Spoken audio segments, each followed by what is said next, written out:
Hi అండి, today recipe వచ్చేసి తోటకూర ఫ్రై. ముందుగా ఒక కట్ట తోటకూర తీసుకొని బాగా వాష్ చేసి కట్ చేసి పక్కన ఉంచుకోవాలి. స్టవ్ వెలిగించి కడాయి పెట్టుకొని 3 టేబుల్ స్పూన్ వరకు ఆయిల్ వేసి జీలకర్ర, ఆవాలు, కరివేపాకు, కొత్తిమీర, అదేవిధంగా చిన్నగా కట్ చేసి ఉంచుకున్న ఉల్లిపాయ ముక్కలను వేసుకోవాలి. ఉల్లిపాయలు తొందరగా ఫ్రై అవ్వాలంటే ఇందులో కొంచెం సాల్ట్ యాడ్ చేసుకోవాలి. ఈ విధంగా ఫ్రై చేసుకుంటూ ఒక 2 మినిట్స్ మూత పెట్టేసి ఉంచుకుందాం. 2 మినిట్స్ బాగా ఫ్రై అయిన తర్వాత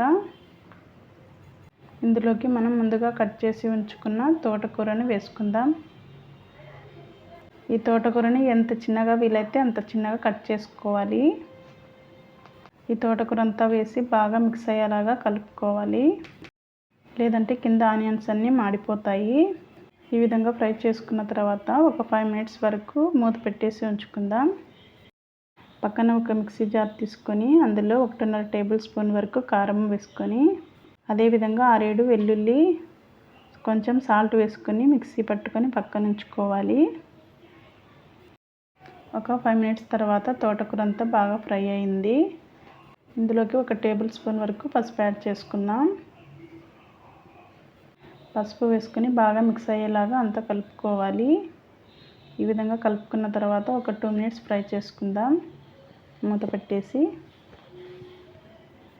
ఒక 2 మినిట్స్ తర్వాత తోటకూర అంతా చాలా బాగా మగ్గిపోయింది.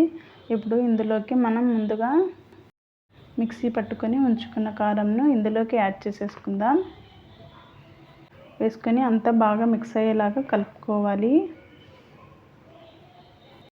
ఈ తోటకూర జొన్న రొట్టి, చపాతీ, రైస్లోకి చాలా టేస్టీగా ఉంటుంది. మీరు కూడా ట్రై చేయండి ఫ్రెండ్స్. ఈ విధంగా బాగా మిక్స్ చేసుకున్న తర్వాత ఒక 5 మినిట్స్ వరకు మూత పెట్టేసి ఉంచుకున్నాం.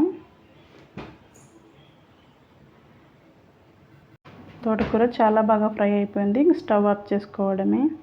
ఈ విధంగా సింపుల్గా తోటకూరని ఫ్రై చేసుకోవచ్చు. ఈ తోటకూర తినడం వల్ల ఆరోగ్యానికి చాలా మంచిది.